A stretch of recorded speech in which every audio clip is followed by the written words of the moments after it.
start his qualifying lap. In this case, it's the number 19. And that is, we've got Matthew Stark. And Alex Jean follows him across the line. So they're on their qualifiers now. And Matthew Stark leads the way. Alex Van Gien second. You heard Alex Van Gien saying 4th or 5th will do for him. He'll be very pleased with that.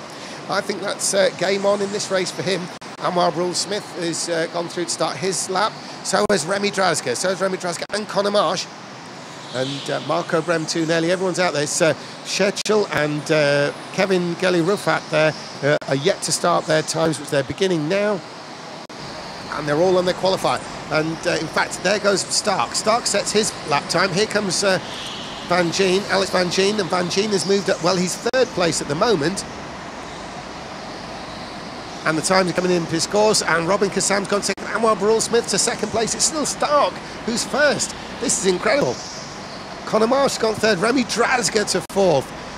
Brame, the German, into 5th. And we're still waiting for a couple of other drivers to come in. And, yeah. And Schecheler, is that him? Yes, he's come through into 10th place. So Matthew Stark, incredibly, relatively unknown driver.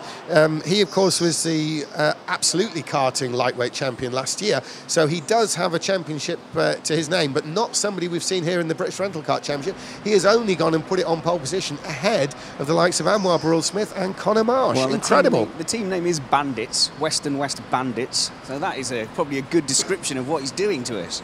Absolutely, and well, if ever there was one who is a local bandit on nearly every track you could think of, it is Anwar Brule-Smith. He has so much experience, but he's been out of karting for a little while, and he's qualified 2nd. He would be happy with that, but it's a bit of a surprise to see it's Matthew Stark who starts in pole position. I think it'll be a bit of a surprise to him too. We've not seen him start anything like that kind of level up the field so far. But we'll see what happens when the race starts. Certainly Anwar Brule-Smith, I think, will be pretty keen to dispose him of that as early as possible. And of course, for that matter, so will Conor Marsh. So some of the names we were talking about, Van Gien, 8/10 off the lead. So you'd think he hasn't quite nailed that lap as well. And Kazam just starting just in front of him as well. So there'll definitely be a good midfield scrap. They haven't out-qualified himself this time, as Van Gien said in the last round.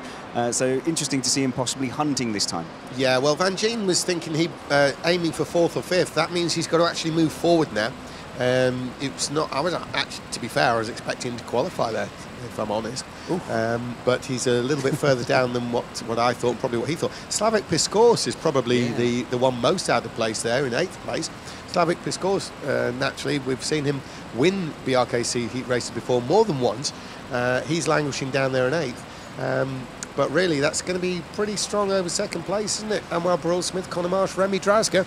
These are serious contenders, Spanners. Yeah, well, to put it this way, look at the rear end of this heat.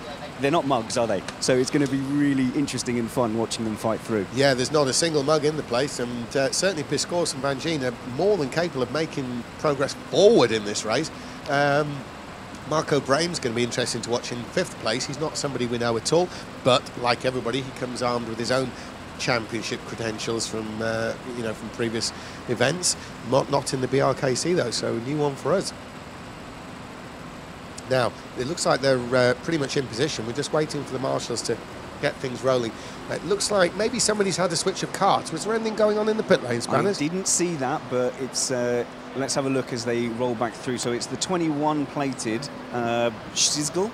Yeah, Robert Schechel. He's actually qualified 10th and last, and it looks like he's opting for a switch of cart. Now, this is interesting because what he gets into is going to be absolutely stone cold. Yep. However, the penalty for that isn't as serious as if it was a regular heat, which is naturally follow on. Because remember, they have been fueled up, so pretty much everything is cold. But Robert Schechel, he does have the option to switch. Spanners, we've got some news. Well, not news, but if this was me and I was having to switch carts onto some cold tyres, I would be taking my time, leaving the guys on the grid there to cool down as well, because obviously there's nothing the guys can do lining up to get their tyres sorted. So if I was him, if I was Robert, I wouldn't. Sorry, Remy. No, beg your pardon. Start again, Robert. I was right the first time, James. Why did you correct me? I would be taking my time, and it looks like he is. Yeah, he's. There's obviously some. He does look a little bit disappointed about it. However, if ever there was a time when he's going to be least penalised, it's going to be now, because it's not like the other carts have all been out in a heat race minutes ago. They've all been stood down while they're being fuelled. He does look a bit despondent. It's a little bit early for being despondent. It's not over yet. I'm sure he's going to sort of get his head down and into it once the race starts. Very cool retro helmet he's got there, James. Yeah, it's very sort of plain design compared with the it's either designed like that to look kind of 70s, or it's his great granddad's. But it's cool. It's very cool. So certainly he's going to be getting ready now. They've got to get him going. He's not going to be, for those watching, he's not going to be allowed to re-qualify. He will be starting from the rear. In fact, if he was, say, he'd qualified third and wanted to change karts, he would be making the start from the back. So a change of karts will incur a tail of the field start. But there he goes. That's Robert Szechel, Polish driver, heading out now. He's got probably the longest route to get to the back of the field on a longer route as he's on the alternate layout than if it was the regular layout, ever so slightly longer perhaps. But he's coming around now, and as soon as he's in that lineup, they're going to be getting things underway, I'm sure. So a little bit of a delayed start to this heat race 6 as getting ready now, and it looks like the organisers are going to be letting them go. Now, it's been a long time to sit down there for Matthew Stark. He's, of course, has been considering the fact he is starting on pole position. That would seem like an infinite wait for him. Probably not what he needs, but here they come. They're coming round for the start now. It's Matthew Stark. He's going to anticipate the green light, but he's got Anwar Burrell-Smith with him. If anyone knows how to make a start, it's Burrell-Smith, but it looks like a good one for Stark. No, they've gone yellow. So, a little bit of a spread out one. Not happy with that. I think I saw what happened there. It looked like it was Van Gien and Kazam. Van Gien looked to make a move, and he was trying to time it so he had momentum over the line. I think it was just a little bit too punchy. So Van Gien a little bit early and Kazam a little bit late, was it, getting on the gas? A bit previous. I think Kazam, there might have been some gamesmanship as well, because if you've been hit there into the final corner and it's ruined your run into the start-finish straight, maybe you want to make sure that the marshals know about it.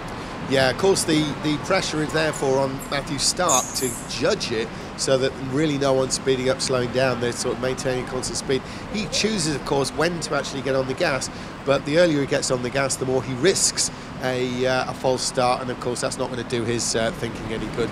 They're going to run through the whole procedure again as round comes Matthew Stark to lead the way.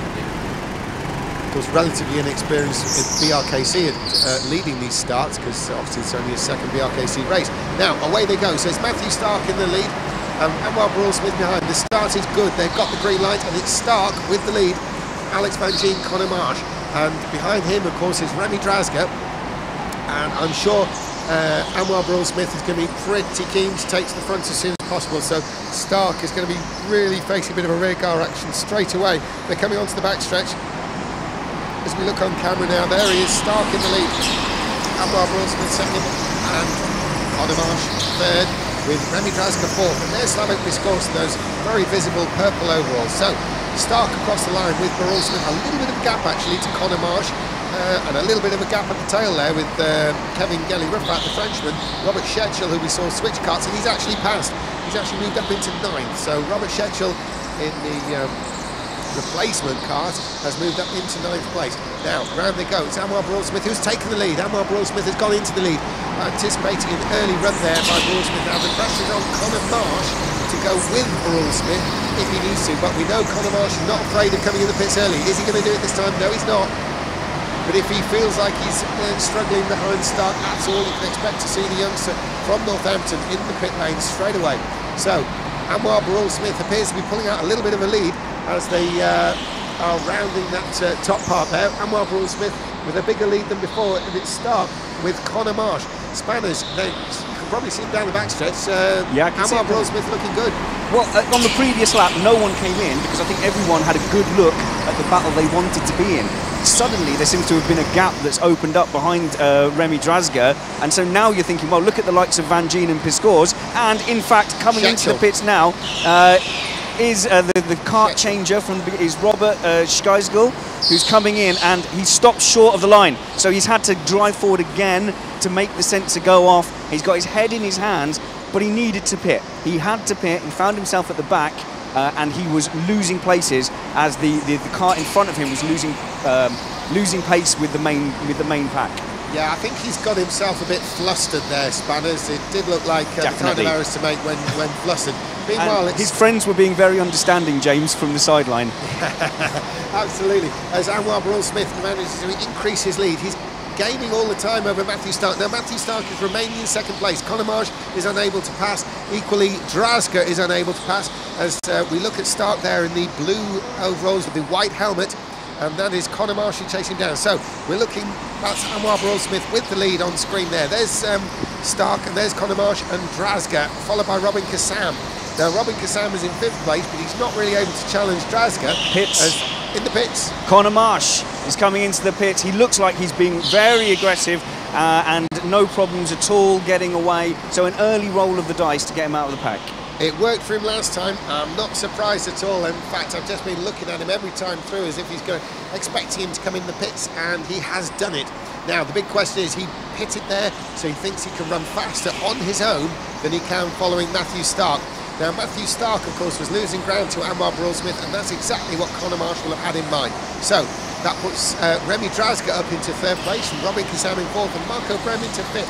Alex Van Gien is now 6th, as the race continues on with Anwar Burrell-Smith in the lead. In the pits. Piscores comes into the pits. Surprising, really. He didn't look like he was being held up by Van Gien, so he's got his reasons for coming in. He did have the option of carrying going on round, but a clean stop, and Piscores is on his way. Absolutely, another one who believes he's going to be better running in clean air. Now, the pressure is on those drivers who've pitted to try and make inroads on time. If they felt they were being held up, now is the time to prove it, because they will have to make up time to leapfrog those drivers ahead as they themselves make their own pit stop. And that'll be the name of the game for the early pit stoppers, Piscores and, of course, Conor Marsh. Meantime, though, Anwar Burrell-Smith, 8 laps in, and Matthew Stark has now dropped to almost 2 seconds back. It's Remy Drazga there. Remy Drazga is the one who's trying to close in on Stark, who's now second, the original pole sitter. Anwar Burrell-Smith, though, is trying to check out and just disappear if he can. Matthew Stark second, and there's Remy Drazga. Remy Drazga is content, though, to follow. He's not going to make a Conor Marsh move of coming into the pits early. Well, now, it's only Drazga here who looks like they're being actively held up, so that immediate need, because you're losing lap time behind a car, doesn't seem to be present. That field is spread out quite evenly, and like I said, it is only Drazga at the moment who is nose to tail. Absolutely, Spanners. You've nailed it, really, because was that Alex Van Gien? He's just looked a bit dodgy there. Was he recovering from a spin? Oh, it's on the other side of the track from me. What's he done? What's he done? It just looked very strange. It's just the camera shot over, and there was Alex Van Gien at what looked quite an odd angle. He's shaking his head, so it doesn't look very happy. Oh, but he's definitely going to be visor down at the end of this race, isn't he? I think it's going to be visor down. Meantime, potentially visor up is Remy Drazga, who's starting to really close in on Matthew Stark. Now, can he make something work here? Question, of course, is if he feels he's been held up, or if he's just going to get racy and try and make the move on the track. Van Gien's lost out there to Kevin Rufat, the iRacer, in the back section, and Van Gien's, he's not going to be happy there. It looks like he's been mugged into the first and second corners. Absolutely, and hopefully he won't be down in the dumps for too long. A contact warning there with Conor Marsh. Now, Conor Marsh is in the Kevin Kelly Rufat area there, and Alex Van Gien, so maybe Conor Marsh was part of that. Here comes Van Gien. He is on it. He lifts himself up at the seat, which doesn't do anything, and he is stopping very aggressively. He's going for it. Actually a smart move. You've been hit, things haven't gone right for you, it's compounded your own mistake. Come into the pits, get some clean air, and just regroup. And equally, get your head straight, as you say, regroup. I think it's probably the biggest advantage there to Alex Van Gien's pit stop. It just kind of, you know, separates him from what's been going on earlier. And so now he's clear to run on his own way. Well, look, he was getting away from Conor Marsh, and now Conor Marsh is showing you exactly what Van Gien was pitting out of the way of. Yeah, and Conor Marsh, having made a pit stop, is actually going to have to pass Kevin Gelly Rufat there, the iRacer, and, well, he's going to have to do it soon if he's not going to lose time, because his whole point of pitting early was to create time in a clear space, and of course clear space isn't what he has right now. So it's still Anwar Barrell-Smith with a 2.2 second lead over Matthew Stark. Now here's Conor Marsh. Conor Marsh has made the switch there. He's got ahead of Kevin Gelly-Rufat there, the Frenchman, and Conor Marsh is on his way in 6th place at the moment on the road. That was they had quite a speed delta between the two. Conor Marsh obviously pitted early, and that hasn't paid off. He's lost maybe 3 or 4 laps worth of ultimate pace behind Van Gien and Kevin. And those laps have been like half a second away from what Anwar Barrell-Smith is doing. So he's really going to have to get the bit between his teeth now. We'll see exactly at the end how much potential he's really lost. But he is now free, and there's absolutely no one near him for ages. And looking at the times, is there anyone... Well, there's not really anyone who's going to cause him any problems if they get in the pits and come out, because I think Conor Marsh may have the measure of the situation, and this could play back in his hands. I don't really consider Stark or Drazga are going to come in anytime soon. There's no reason to. Obviously, famous last words, Spanners, but I can't really see them making that move yet. And they would be the only ones who could cause Conor Marsh any kind of a problem in terms of a pit stop. Yeah, we might have a long period without any pits now, because they can basically go to the end. And if you had no particular pressing reason, why not leave it till the end? I suppose get it out of the way, but once you've done it, you're stuck, aren't you? You're out of options. You are out of options. Potentially the only benefit would be that if everybody's going to leave it really late, you're going to have to watch yourself coming in. It's going to be dead easy to follow another cart in, and you're going to run out of time. So, you know, if everyone's coming in on the last lap, you are kind of snookered in terms of, you know, if there's someone really close in front of you, and the pit stop takes longer because you're having to queue up effectively for those stops. But if nobody pits, I think somebody might realise that and make a bit of a mid-race stop or a 2/3 distance just to get it out of the way so they're not queuing up at the end. Meantime, we're looking now at Stark, and Stark has been chased down by there. Remi Drazga. Remi Drazga from Poland. He's the organiser of the Polish Indoor Championship at Szczecin in Poland, very close to the German border there. And I was fortunate enough to commentate there last year, and part of the commentary was with actually Remi Drazga there. He wasn't competing because he was busy organising, but now he's in action himself. And there he is, Remi Drazga, predominantly yellow suit and well, a generally dark helmet. Again, with the European lean, he's leaning out. He's got a lot of experience as Remi Drazga. He's been around the international scene for a long time now, a good 10 years plus, and there he is competing once again here in the UK. But he's chasing down the newcomer, Matthew Stark, and Matthew Stark is, well, we've not seen him before, but he's doing a sterling effort running in 2nd place behind Anwar Barrell-Smith. There's 3 seconds between him and the leader. Spanners, down in the pit lane, we're still waiting for anyone to come. Yes, I know we've had a couple of early pit stops, but it's been a long time now without anyone in at all. But still no reason for anyone to be coming in. Everyone seems to have their own space out on the track. Now, having a look at some of the lap times as well as they're coming in, and actually the qualifying time had a lot of a bigger gap than what people are putting in as their best laps at the moment. So you've got to look at people here like Van Gien and like Kazam and say that they probably didn't get the most out of qualifying, because Kazam's looking like one of the quickest drivers out there, certainly well deserving of his place in the top 5. Yeah, that's right. I mean, Kazam is looking quick, but actually on times, well, his best time is a 32.9, which isn't the lap time that everybody's managed to make. There's only 3 of them, of which Robin Kazam is 1. Yeah. However, his last lap was a 33.5, so there may be a little bit up and down there, and that's going to be what keeps him away from those absolute front positions. Yeah, although he's in 4th place now. My lap time graph always looks like that, like a bit of a mountain range instead of like a flat. Yeah. Yeah. But well, as long as it's all variable up at the top end, what you don't want, of course, is deep valleys and high hills, Spanners. Deep valleys and high hills. So we've got Robert Schizgel now, who's involved in a battle, who's managed to close the gap. In fact, overtaken number 10 there, so he's got past Rufat as well. So he's making his way up. But I honestly think he lost too much from that kart swap. Do you know where he originally qualified? He actually did qualify 10th. It was a genuine 10th place, and I think, to be honest, that 10th place is what prompted him to make the switch.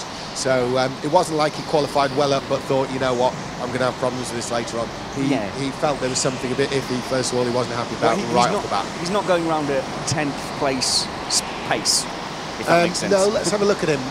Robert Schizgel, well, he's on a 33.2, which is well in with the others, albeit lower midfield, if you like. You know, sort of central position, about where he is, to be fair, which is 7th. Good. He, of course, has made a pit stop, but leading the way in terms of those who have made a pit stop is, of course, the, well, now the benchmark pit stopper is Conor Marsh in 6th place. He's made a stop. Everyone in front of Marsh, in other words, 5th or higher, is yet to stop. There's a bit of contact there with Scores, who has made a stop, and Rufat, who hasn't made a stop. But Rufat, he's not giving up the places easily at all. No. He's making himself quite difficult to get past. There is a big enough delta between Scores and Rufat for a move to come, but it's going to take some contact, I think.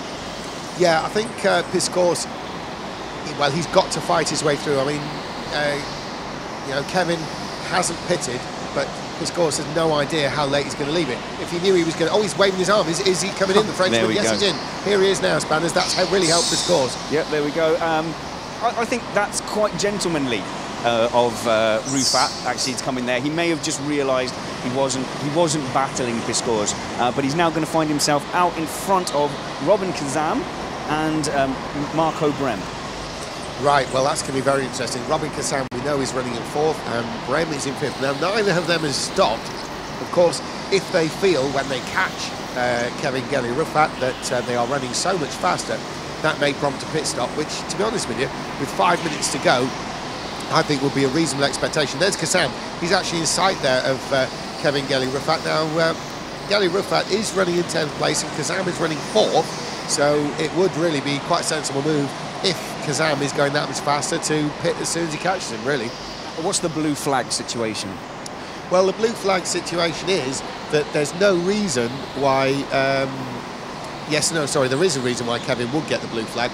He would get the blue flag, but with 5 minutes remaining, maybe Robin Kazam will be just as well off to jump in the pits, depending on where on the track he actually catches him. Of course, yeah, still a pit stop for those two. Yeah, because the blue flag is going to get shown a bit further around the track than the pit entrance. Obviously, you know, it does depend on where that initial connection is made, but certainly we'd have to wait longer. Brem's pulled the trigger. He's decided, as we talk about that, to get out of it, and it's not a good pit stop. He's stopped short, not triggered the first timing beam, and then taken a little while to realise it. So that's going to be a big disadvantage whenever Kazam decides to pit. Yeah, it does give that feeling of being a slightly off it sort of pit stop, and well, arguably, yes, it is. Well, he stopped short, was waiting for the light, and then realised, I haven't triggered it. Yeah, it's actually cost him quite a bit. 47 seconds on that lap, when really we could be doing with a 42 or a 43, to be fair. It's happening now. Here's Kazam. Yeah, here he is. He looks so far good as far as Kazam goes. Much, much better stop. It's going to be comfortable. So Robin Kazam exits the pit lane, and he's come out ahead there of Conor Marsh. Now, that's really interesting, because Robin Kazam is exactly the sort of person that Conor Marsh was considering leapfrogging when he made his early pit stop.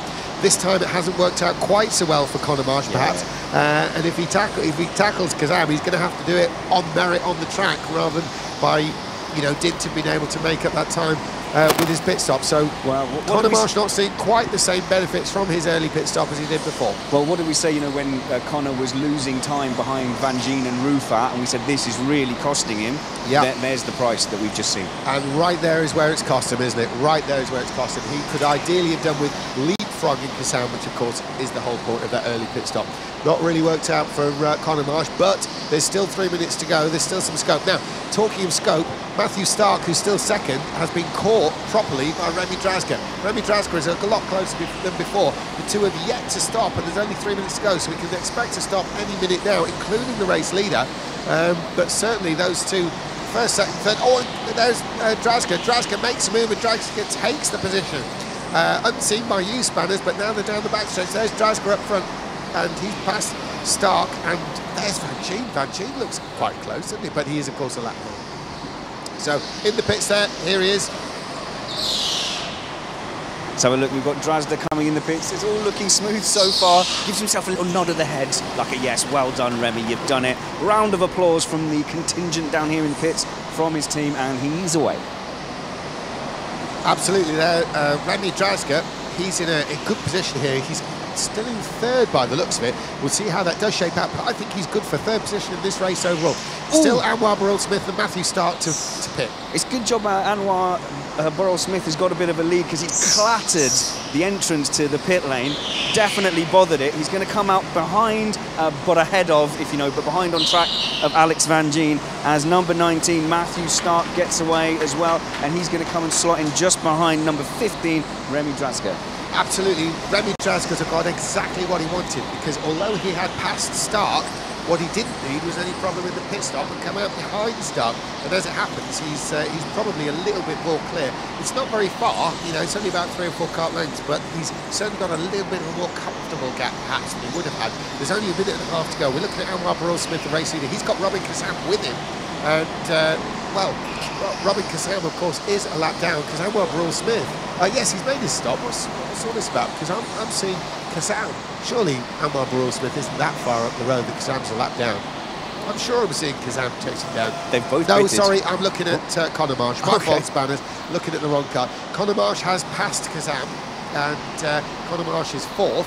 So Marsh has actually been able to pass Kazam. We saw he didn't do it on pit stops, as probably was his original plan, but has worked now. So there is Conor Marsh. We are looking at coming down towards that final corner there.